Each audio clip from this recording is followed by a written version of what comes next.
কাল গেছে জামাই ষষ্ঠী আর আজকের হচ্ছে জামাই ষষ্ঠীর পরের দিন। আর ওয়েদারটা জাস্ট দেখো কি অবস্থা।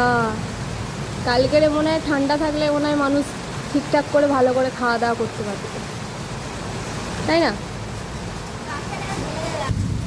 হেভি বৃষ্টি হচ্ছে, পুরো চারিদিক ধোয়া ধোয়া হয়ে গেছে।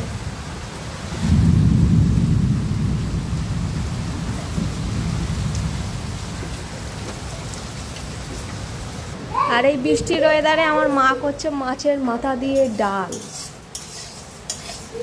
মুগ ডাল তো।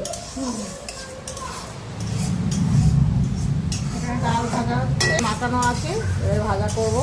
কি দিয়ে ডাল ভাজছে, এমনি না তেল দিয়ে?